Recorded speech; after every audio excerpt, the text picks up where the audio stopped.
Face the Nation with CBS News Chief Washington Correspondent Bob Schieffer. And now from Washington, Bob Schieffer. And good morning again. Welcome to Face the Nation. Senator Sessions is in the studio with us this morning. Senator Chuck Schumer is back home in New York. And Senator Schumer, I want to start with you because the president and the leadership in both houses has now agreed to a funding bill to keep the government running until October, but it includes $38 billion in cuts to federal programs. The problem is we really don't know where these cuts come. Tell us what some of them are. Well, let me say the compromise, I think, is a fair compromise. Both sides gained, and I think it'll get broad bipartisan support. The turning point in this was when the hard right, which wanted to focus the cuts Senator Schumer, before we get to that, tell me what some of the cuts are.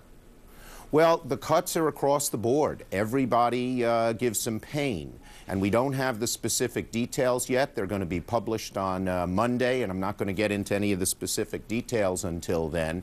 But I can tell you this, that about half of the new cuts will go not just from what's called the domestic discretionary, but other areas, defense, agriculture, and things like that. And that's what allowed us to get up to that number. That was the turning point. The Tea Party folks wanted them all to come from the domestic discretionary, and it's much broader than that. More than half of the new cuts are from the so-called chimps, which don't cut the seed corn, the things like teachers and Head Start and cancer research and helping kids go to college, which we thought would have been a huge mistake because those would have hurt our economy and hurt the middle class. Our goal, cut the waste, but don't cut the seed corn, which keeps the economy growing, because the American people have said to us two things. They said, yes, cut, but make sure you grow jobs and grow that economy, and you had to do both.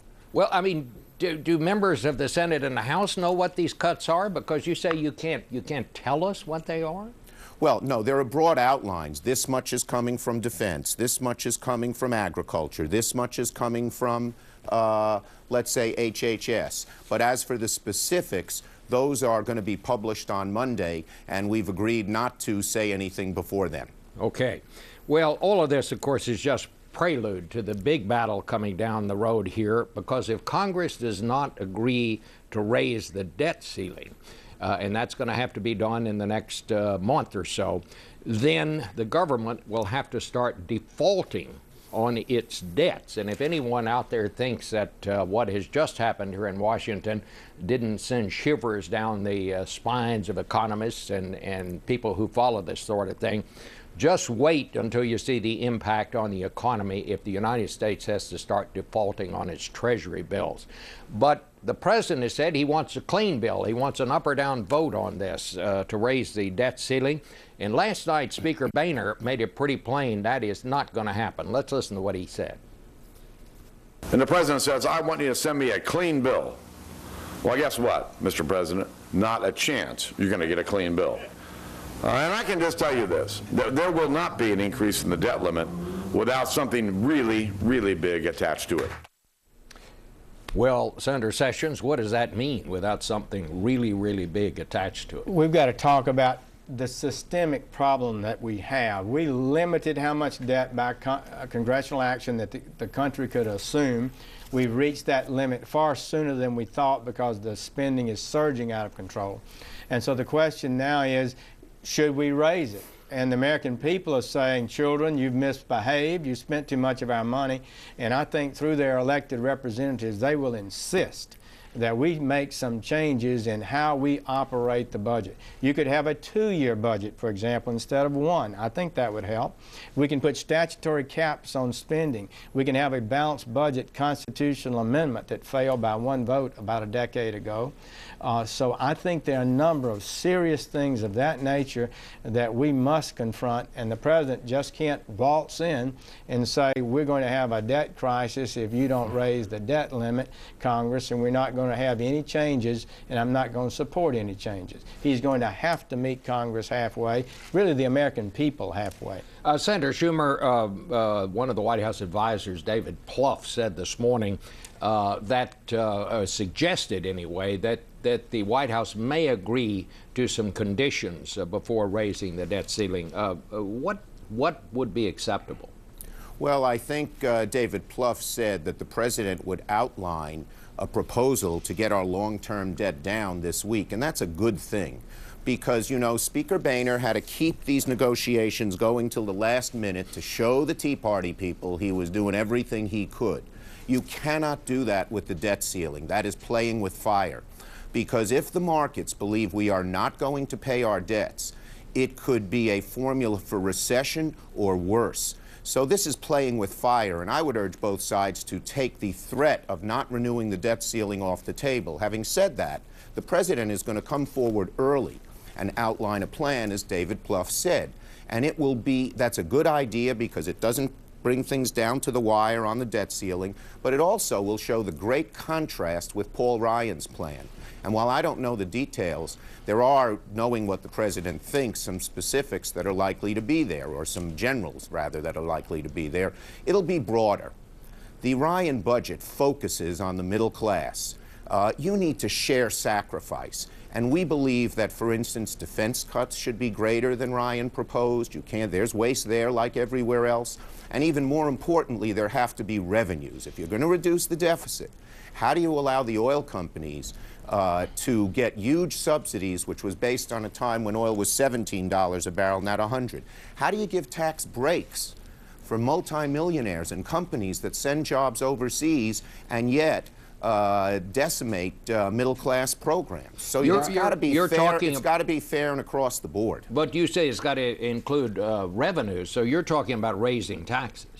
Well, there are revenues in terms of oil company liabilities. There are revenues in terms of tax breaks for corporations that go overseas. But I think many of us feel that tax breaks for millionaires is part of that shared sacrifice. Absolutely. Well, okay. Well, I guess I want to get a response from Senator Sessions. One other point. Well, you shared a lot, Chuck, but this budget that the president has already submitted a few weeks ago is the most irresponsible budget ever submitted to the American people.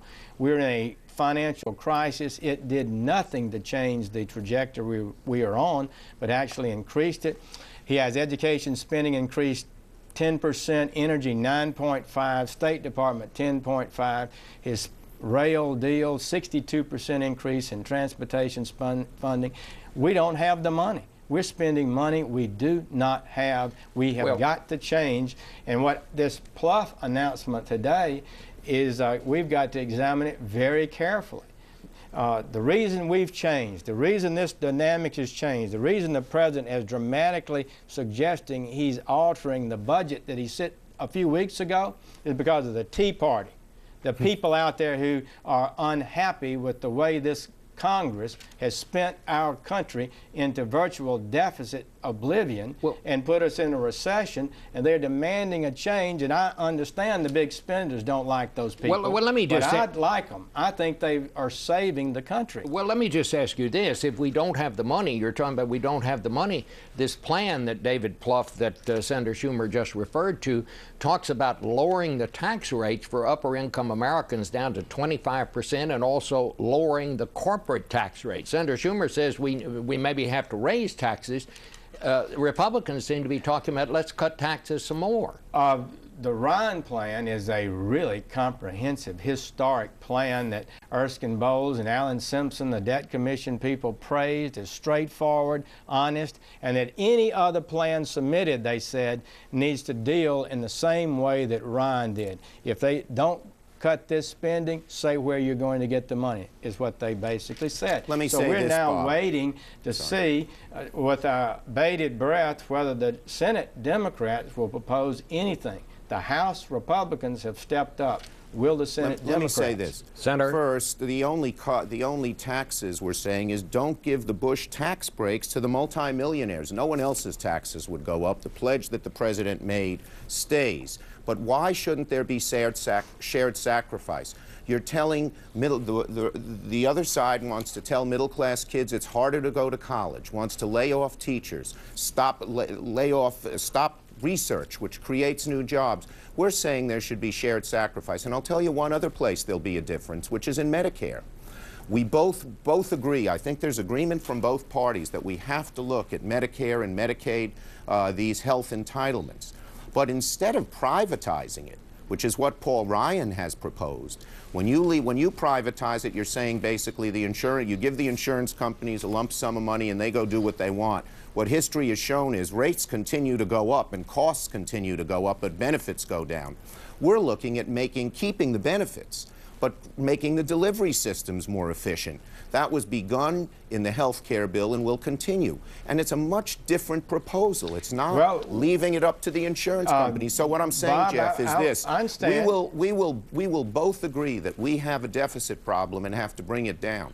Our belief is ours share sacrifice across the board, and yours is just aimed at middle-class people. I deny that it's aimed only at middle-class people. But what is changing here is the president's budget did none of that. The president's 2,000 pages he sent to us just a few weeks ago proposed no changes in Medicare, no changes in Social Security or Medicaid, and actual increases in discretionary spending, increases in taxes, and still increasing the debt even more than we were already on. So we're going to look at this, and we'll discuss it, Chuck and I will, and the members of Congress, and we'll wrestle with these difficult numbers. But I'm glad to see some sort of retreat and acknowledgement that their original proposal to do nothing is no longer on the table. Let me just ask both of you, and let me just say this, and just a very short answer here because we're close to out of time. Do either of you seriously believe that they would not raise the debt limit when push finally comes to shove? The president is going to have to meet with the Speaker in the House and make some concessions, and I think eventually we'll raise that debt limit. But if he thinks he can just do it without making any changes in the spending patterns we're on, it won't happen. Senator Schumer. Let me say this. Playing the same game they played on shutting the government down up till the last minute and using that as sort of leverage to get things they wanted. Unfortunately, we didn't go along with a lot of them. But doing that on the debt ceiling, a disaster. A formula of playing with fire that could actually have the credit markets stop taking U.S. debt and create a recession. This should be taken off the table now. It is highly irresponsible.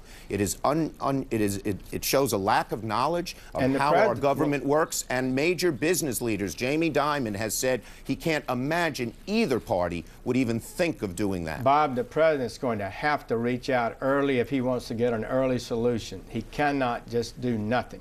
All right. Well, gentlemen, I think we're going to be talking about this a lot more. Thanks. He's just not doing what Jeff wants. We'll be back.